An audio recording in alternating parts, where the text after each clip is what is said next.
I'm reading out a Brain Saver about POTS. A lot of people live with POTS now. The detailed information is so comprehensive inside Brain Saver, it's mind-blowing.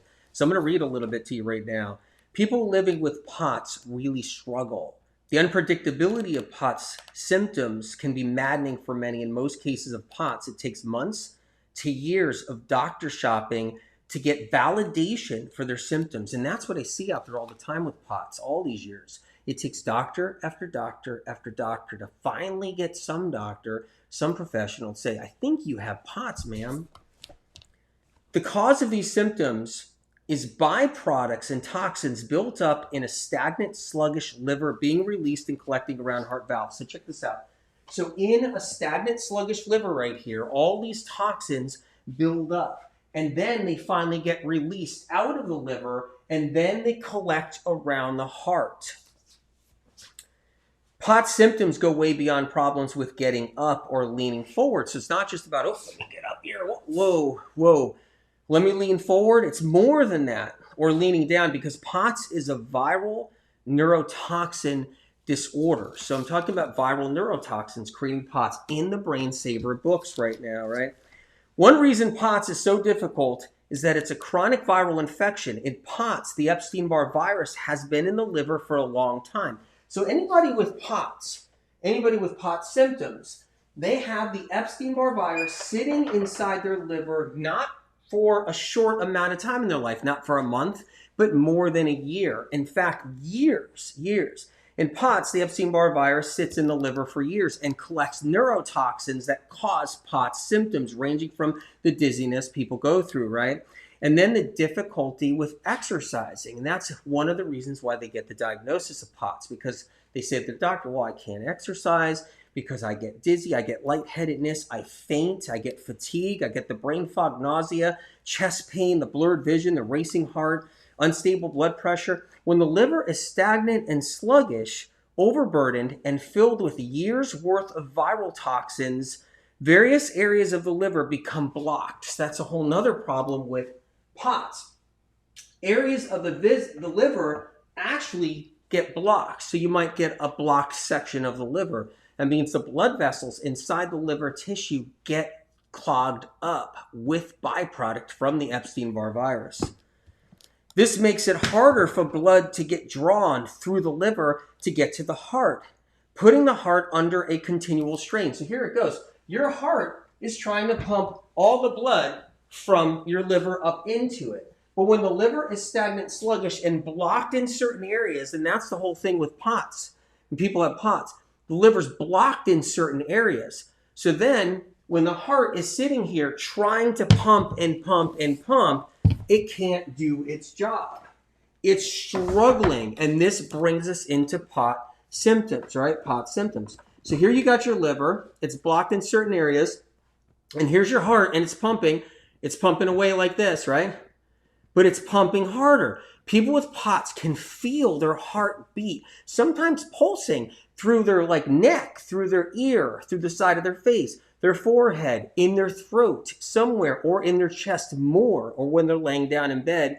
People that are on Mattress Island, they've been laying there for a long time, for a lot of hours during the day, or on the couch island because they're not well. You can feel the heart, and then you're telling your doctor, well, I feel like my heart doing something, or I feel heart pressure. And what happens is, that's the heart working hard, trying to get blood up through a stagnant liver when certain areas of the stagnant liver are blocked. Blood vessels are blocked to a degree with neurotoxins and toxins from the Epstein-Barr virus. So we're reading POTS. We're right here in Brain Saver books. You guys, order them when you get a chance. You will be surprised when you start reading these.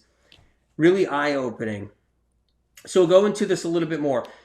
Viral neurotoxins are also floating around. So here's another thing. So many people who have POTS, they have these viral neurotoxins floating around, saturating and inflaming the vagus nerves. Whole nother problem. So then you have all of these neurotoxins that are floating around, and when they float around, they land on sensitive nerves, vagus nerves. So the vagus nerves coming out of the brainstem right here, coming out, going through the body, and what happens is these neurotoxins land on the vagus nerves and start to swell the nerves. So now the person with POTS has the dizziness, They have a little bit of the vertigo. They have all these other issues going on because their vagus nerves are inflamed. So let's keep on going. There's so much detailed, comprehensive information about illnesses in Brain Saver. It'll blow your mind. But that's the whole point. You become an expert when you have this much detailed information that no one else has. You become the expert. You control your health when you become the expert, which is really powerful. If the vagus nerves are inflamed higher up, let's go into that right here. So if your vagus nerves are inflamed higher up, heading to the brainstem down in here, right? If that happens, let's go find that spot. Then we get different symptoms. That's a whole nother problem that occurs. So if the vagus nerves are inflamed higher up, closer to the brain, that inflammation on the vagus nerves from the neurotoxins can create symptoms when someone is just getting out of bed. So let's go into that for a minute. You're laying in bed. It's time to get up. You get up and boom, you're hit. You feel kind of weak. You're not feeling that strong. Your legs kind of feel like they're being weighed down. You're getting kind of heart symptoms. You feel like you're getting a little tachycardia. That can happen too. That's what happens when the vagus nerves higher up are getting inflamed. And there's so much information. I can go on and on in here. That's incredible. So let's go into this part. Okay, that inflammation from those neurotoxins can create symptoms when someone is just getting out of bed, picking themselves up off the ground. Do you have POTS? Has that ever happened to you? Where you actually pick yourself off the ground and you get hit? You're like, boom, standing up quickly. You bend down and you stand up quickly. Bending down, right? You try to climb up a hill, or if you're trying to actually climb up a hill, that's another thing. Exerting yourself in any way. For some people, it feels like having sandbags on their legs where they're walking and you feel like you have sandbags on your legs. Full body weakness, your arms feel really weak, or even feeling like you're about to collapse. That's what so many people go through. Everybody's POTS symptoms vary because everybody's immune system varies. Everybody's viral load varies. Everybody's viral mutations of the Epstein-Barr vary. And everyone's liver capacity for the toxins varies. That varies your symptom.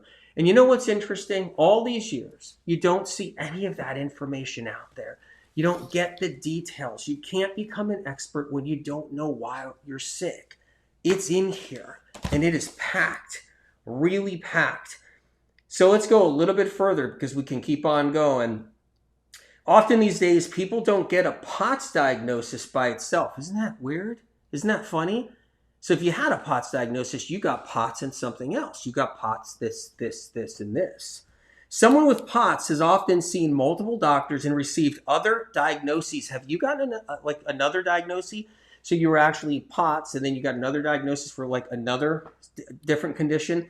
Often POTS gets wrapped up into Lyme disease. Some of you guys probably had that, like with it.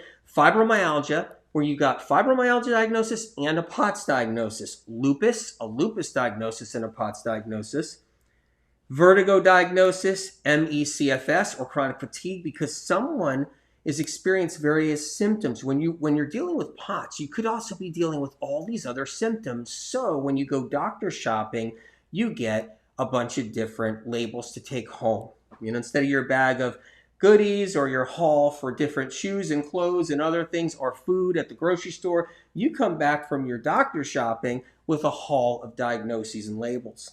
Okay, the distinction is that in POTS, the liver is more stagnant and sluggish, more overloaded with neurotoxins. And here's the thing, that's the whole point.